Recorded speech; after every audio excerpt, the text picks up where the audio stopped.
Good morning everyone. Doctor Prerna Jain, SPC government college Ajmer से। Budgeting for profit planning and control जो main हमारा chapter है, उसमें हम बात कर रहे हैं कि वेरियस बजट्स कैसे बनाए जाते हैं। तो लास्ट जो लेक्चर मैंने आपके सामने लिया, उसमें मैंने आपको फंक्शनल बजट्स बनाने सिखाए, जिसमें हम सेल्स बजट बनाते हैं, प्रोडक्शन बजट बनाते हैं, परचेज बजट बनाते हैं, और जो परचेज़ की कॉस्ट है सारी, चाहे material cost, labour cost, administrative overheads, selling and distribution overheads, इन सब के लिए हम बजट प्रिपेयर करते हैं। आज हम 2 टॉपिक कवर करने जा रहे हैं। पहले है हमारा मास्टर बजट, यानी जितने भी फंक्शनल बजट हमने बनाए हैं, अगर उन सारे फंक्शनल बजट्स का एक तरह से समराइज्ड फॉर्म बना लिया जाए, जितने भी फंक्शनल बजट्स हैं उनको क्या कर लिया जाए, एक समरी में इकट्ठा कर लिया जाए। जैसे आप कॉस्ट अकाउंटिंग में कॉस्ट शीट बनाते थे, वो कॉस्ट शीट तो एक्चुअल डेटा जो हो गया है उस पर बेस्ड होती थी। अब ये फ्यूचर के फोरकास्ट को अगर यहाँ पर समराइज़ कर लिया जाए तो यहाँ पर ये मास्टर बजट हो जाता है। तो इसीलिए मास्टर बजट को क्या कहा जाता है? Master budget is the summary budget incorporating its components as functional budgets and which are finally approved, adapted and employed. यानी जितने भी सेल्स फंक्शन है, जैसे सेल्स आपने लिख दिया कि sales master budget for the year जो भी 2019-20 आप बनाएंगे। फिर यहाँ पे जैसे कॉस्ट शीट का फॉर्मेट होता था नॉर्मली, वही फॉर्मेट हम यहाँ पर यूज़ करते हैं कि सेल्स लिया, सेल्स में से cost of sales, direct material, direct labour, factory overheads को माइनस कर दिया तो ग्रॉस प्रॉफिट निकल के आएगा। फिर एडमिनिस्ट्रेटिव ओवरहेड बजट के जो समराइज्ड डेटा है, selling and distribution overhead cost के जो समराइज्ड डेटा है, उनको इसमें से माइनस कर देंगे तो नेट प्रॉफिट आ जाता है। और अगर आपको कहा जाए कि इन प्रॉफिट्स को भी वेरियस प्लेसेस पे प्रपोर्शनेट कीजिए या उसका अप्रोप्रिएशन कीजिए, टैक्स में प्रोविज़न कीजिए, डिविडेंड के लिए प्रोविज़न कीजिए, रिजर्व में ट्रांसफ़र कीजिए, तो कुल मिला के एक तरह से जो कॉस्ट शीट का डेटा था वो हम क्या करें, इस तरह से समझने के लिए कह सकते हैं कि कॉस्ट शीट ही बनती है एक तरह से, लेकिन ये फ्यूचर का फोरकास्ट होता है। तो इस तरह से हम यहाँ पर मास्टर बजट बना सकते हैं। तो ये मास्टर बजट जो है उसके लिए हम यह कर सकते हैं कि ये लाभ का नियोजन भी होगा, क्योंकि इसके अंदर हम लास्ट में ही देखते हैं कि जितना भी बजटेड प्रॉफिट निकल के आएगा उसका हम एप्रोप्रिएशन कैसे करेंगे। तो हमारा ग्रॉस प्रॉफिट, नेट प्रॉफिट और प्रॉफिट्स के एप्रोप्रिएशन के लिए भी एक तरह से हमारे फोरकास्ट या पूर्वानुमान प्रस्तुत करता है। तो ये हो जाता है मास्टर बजट। अब उसके बाद प्रैक्टिकल के पॉइंट ऑफ व्यू से सबसे इम्पॉर्टेंट जो आता है, देखिए सेल्स बजट, प्रोडक्शन बजट या परचेज बजट, इन सब के छोटे क्वेश्चन बनते हैं नॉर्मली 2 नंबर या 4 नंबर में। लेकिन अगर इस चैप्टर में से प्रैक्टिकल की हम बात करें नॉर्मली, तो प्रैक्टिकल जो आता है या तो मास्टर बजट का कभी बाय द वे आ सकता है, वो भी 2 पार्ट्स में बन के। लेकिन जो बड़ा क्वेश्चन बनता है उसमें इस चैप्टर में 2 पॉइंट बहुत इंपॉर्टेंट है। एक होता है कैश बजट हम कैसे बनाएंगे, और दूसरा आगे जाके आएगा आपका जब अकॉर्डिंग टू फ्लेक्सिबिलिटी हम एनालिसिस करेंगे तो उसमें फ्लेक्सिबल बजट आप कैसे बनाते हैं। तो पहला हम इंपॉर्टेंट ले लेते हैं प्रैक्टिकल के पॉइंट ऑफ व्यू से, न्यूमेरिकल के पॉइंट ऑफ व्यू से, कि कैश बजट किस तरह से बनाया जाता है और क्या कैश बजट होता है। तो जो कैश बजट है उसके लिए हम ये कह सकते हैं कि कैश बजट रिप्रेजेंट करता है कि कैश की रिसीट्स फ्यूचर में कितनी होगी, कैश के पेमेंट्स आप कितना करेंगे, और एस्टिमेटेड आपका cash balance eight the end of every month आपके पास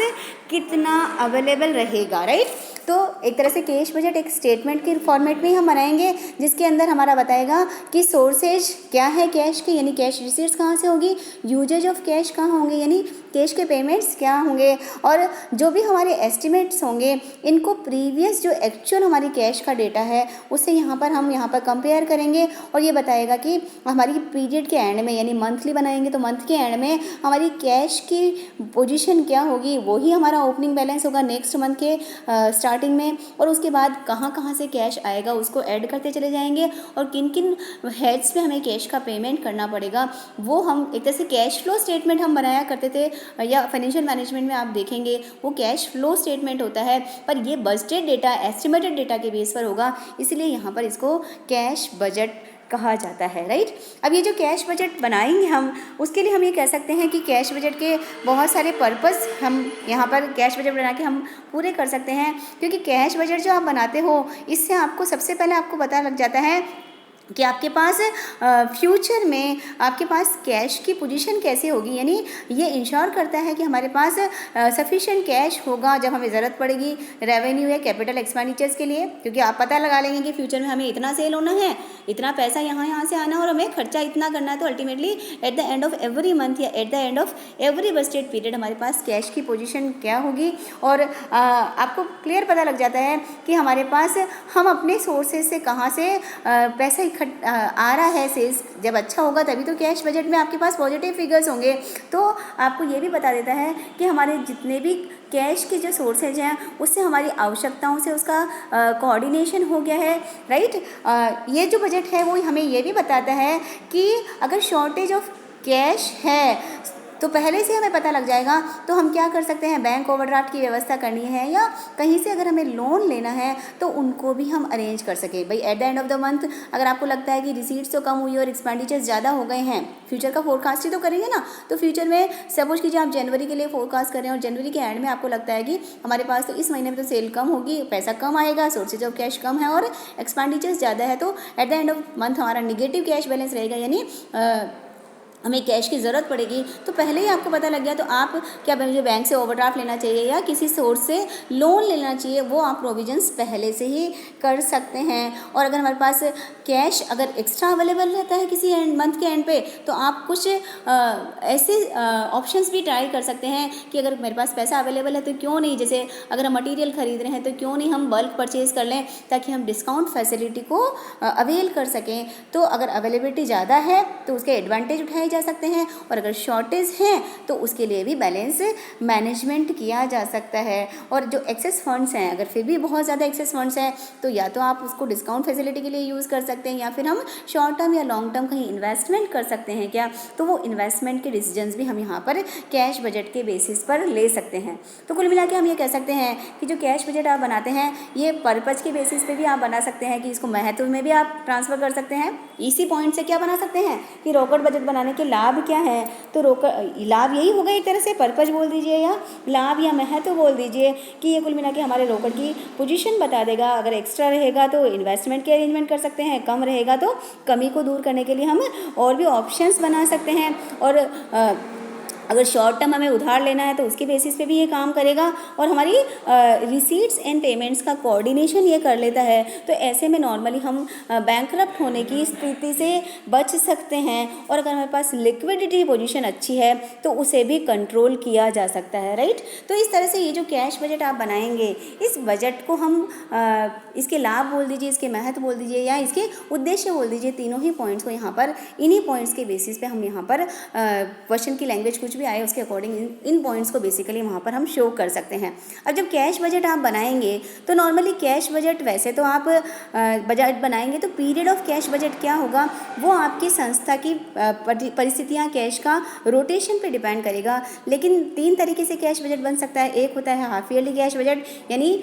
1 साल के 6 महीने का इस तरह से आपने बजट बनाया है, राइट, तो वो हाफ ईयरली हो जाएगा। क्वार्टरली बना सकते हैं कि फर्स्ट क्वार्टर के एंड में क्या पोजीशन रहेगी, सेकंड क्वार्टर के एंड में क्या पोजीशन रहेगी, थर्ड और फोर्थ क्वार्टर के एंड में क्या पोजीशन रहेगी, तो क्वार्टरली कैश बजट बनाया जा सकता है। और जो सबसे ज़्यादा प्रचलित है, जो सबसे ज़्यादा हम विशेष तरह से यूज़ करते हैं वो होता है मंथली कैश बजट। यानी आपको जैसे 6 महीने का या 3 महीने का पीरियड दे दिया और आपसे पूछा है कि जनवरी, फरवरी, मार्च का या जो भी महीना कहे साल का, उसके लिए आप बजट बनाइए। तो जनवरी का एंड का जो कैश पोजीशन होगा वो फरवरी की ओपनिंग हो जाएगी, फिर उसके अंदर उसका सारा रिसीट्स प्लस करेंगे, एक्सपेंडिचर्स को माइनस कर देंगे, यानी पेमेंट्स को माइनस कर देंगे। तो हर एक महीने के एंड में या हर एक क्वार्टर के एंड में या हर एक 6 माही जैसा भी बजट बनाएंगे, मंथली बनाएंगे तो महीने के एंड में, क्वार्टरली बनाएंगे तो क्वार्टर के एंड में, और अगर हाफ ईयरली बनाएंगे तो हाफ ईयर के एंड में कैश की पोजीशन हमारी क्या रह जाती है, राइट। अब जब कैश बजट बनाएंगे तो सबसे पहले एक तो हमें अवधि यानी ये पीरियड डिसाइड करना पड़ेगा कि हम मंथली बनाएंगे, क्वार्टरली बनाएंगे, हाफ ईयरली। उसके बाद दूसरा बजट बनाने के लिए हमें क्या करना पड़ेगा, जो भी रिसीट एंड एक्सपेंडिचर्स हैं उनके लिए उनका हमें फोरकास्ट कैसे करना है वो डेटा को हमें ध्यान से देखना पड़ेगा। तो इनको डेटा को देखने के लिए हम क्या करेंगे, जो हमारा पिछले साल का बजट है प्लस एक्चुअल में कुछ कैश की पोजीशन क्या हुई है और एस्टिमेट क्या कहते हैं, इन तीनों को मिला के जैसे हमने कहा कि हम सेल्स बजट बनाएंगे या प्रोडक्शन बजट बनाएंगे, वैसे ही कैश के फिगर्स, जो फिगर्स कैश को प्रभावित करते हैं, ये ध्यान रखिएगा कि कैश बजट में वो ही फिगर्स लिए जाएंगे जिनसे कैश अफेक्टेड होते हैं। अगर नकद का प्रवाह नहीं होता है आना और जाना में, तो वो फिगर्स, वो डेटा हमारे लिए यूज़फुल नहीं होता है हम जब कैश बजट बनाते हैं तो। ठीक है, तो कुल मिला के अभी हमने एक तो मास्टर बजट का छोटा क्वेश्चन आता है तो उसको आप देख लीजिएगा, और दूसरा कैश बजट क्या है, कैश बजट के लाभ क्या है, कैश बजट कौन से पर्पस सर्व करता है, या कैश बजट का महत्व क्या है, ये पॉइंट्स हमारे हो गए हैं। नेक्स्ट लेक्चर में हम देखेंगे प्रैक्टिकल के पॉइंट ऑफ व्यू से कैश बजट बना के जो मेथड्स हैं हमारे पास, उन मेथड्स उनको हम डील करेंगे और किस तरह से कैश बजट बनाया जाता है, वो मेथड्स क्या हैं उसके बारे में हम पढ़ने की कोशिश करेंगे। Thank you.